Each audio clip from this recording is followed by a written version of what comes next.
dia faly mitafatafa amintsika rehetra mpanaraka tsy tapaka ny fandarana Jeanne Forêt Santé Canada indray ny tenako. Androany isika dia iresaka indrindra momba ny famakiam-boky. Marina fa efa maro dia maro ny fandaharana izay aseho any amin'ny internet sy ny sisa amin'izao fotoana izao fa ny hoe misy ve ny lanjan'ny atao hoe boky satria ao anatin'ny fanadihadiana dia manambara fa i Afrika sy Madagasikara dia tsy tia mamaky boky ka ao zany no ijerevantsika bebe kokoa ny hoe mety misy fandraisany ve amin'ny tsy fampandrosoana any Afrika sy Madagasikara izay lafiny hoe tsy famakiam-boky izay. Inona moa zany no zavatra ilaitsika zany ao anatin'io atao hoe boky io. Io zany dia misy karazana information maro dia maro zany ao anatin'ny boky. Izany hoe tsy voatery zany ho information izay nampianarina anao tany ampianarana no mety ho hitanao ao anatin'ny boky fa mety misy torohevitra maro dia maro mihitsy zany hoe mety ho hitanao ao anatin'ny boky ary misy torohevitra maro samihafa koa eo amin'ny fomba fitondranao ny fiainanao ka io samy manana ihany koa nefa ny hoe inona ny boky izay miinterese ny tsirairay fa tsy azo atao bankitokana hoe boky ohatran'izao sy ohatran'izao ihany zany no tokony ho vakiana mba hatafita ny olona iray. Maro dia maro ny karazam-boky ka arakaraky zany hoe inona no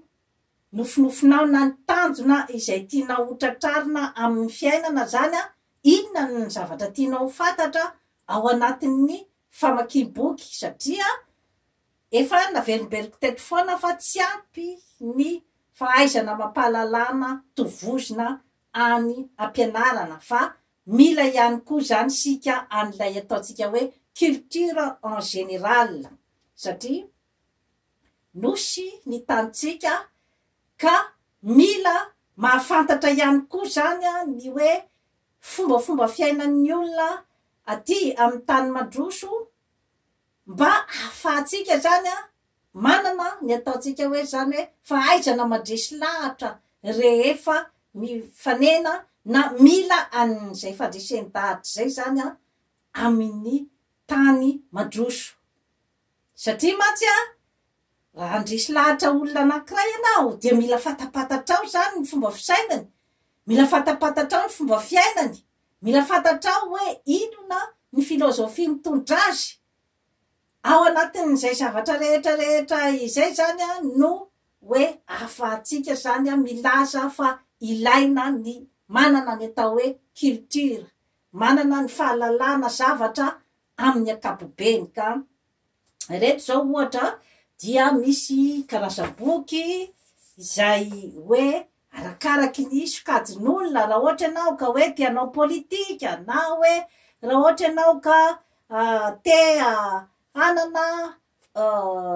karazana ambition zany ianao ho tonga amin'ny toerana anankiray sy hanana tanjona anankiray dia mila zany ianao misy orientation bebe kokoa zany amina karazam-boky ohatra zao ty zao de boky momban'ny Michelle Obama. Mila fantatritsika ny fombafomba fiainany zany olona zany mainty hoditra tafiditra tao amin'ny Maison Blanche na de hoe any Madagasikara ranao zany dia mila ihany mahafantatra hoe amin'ny fomba ahoana moa zany no nahafahan'ny olona ohatran'ireny zany ny hoe ho tafiditra amin'izany Maison Blanche izany, inona ny parcours-ny. Toy zao dia misy ny biographiandry Michael Jackson zany dia olona niainga tao anatin'ny tsy misy zany tany États-Unis aty Amerika avaratra dia nanana ny talentany izy nanana ihany koa ny hoe fiezahana teo amin'ny zavatra izay tiany natao dia lasa mpanefoefo tamin'ny talentany izany Michael Jackson zany. Dia ihany koa ny boky momba ny Obama indrindra ho an'ny mpanao politika dia tsara ny mba mamaky zany ny hoe inona ny lalana ny diaviny zany Barack Obama zany satria tsy mora ny lalana ho an'ny olona ohatran'ny reto hoe misy ny fanavakavaham-bolokoditra amin'ny endriny maro samihafa kanefa dia niezaky reto karazan'olona reto zany tamin'ny fiainany ary dia nahay niatrika an'izany atao hoe fanavakavaham-bolokoditra izany dia tafiditra ny Maison Blanche izay ataontsika hoe misy ny puissance mondiale. Reto zao biografiandry Oprah Winfrey. Oprah Winfrey zany dia vehivavy mpanefoefo miliardaire mainty hoditra voalohany tao États-Unis. Zany hoe ny fomba fiainany sy ny fomba fisainany zany mila mba fantatritsika zany zavatra rehetra izany. Ny ainga tamin'ny tsy misy ary tao anatin'ny fahatrana mangitsokitsoka izany Oprah Winfrey zany no tafakatra amin'ny hoe plasiny zany hoe mpanefoefo mainty hoditra izany satria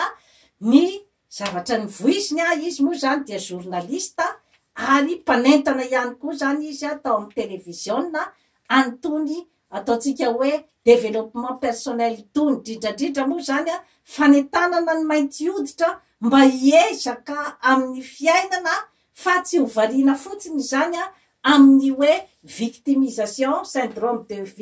de victime ozy izy ny fitenenana marina fa nisy ny karazan-javatra maro zay natao tamin'ny mainty hoditra fa mila ihany koa zany satria ny fanavakavaham-bolokoditra dia resaka pouvoir io fa tsy hoe akory hoe resaka hoe ny rehefa mainty dia ratsy na hoe rehefa mainty dia iandronany ty karazan-javatra rehetra ity ny préjugé sy ny sisa fa hoe resaka pouvoir ny resaka fanavakavaham-bolokoditra ka rehefa isika mainty hoditra zany mbola tsy manana ny pouvoir dia any zany no tsy maintsy hiatefan'ny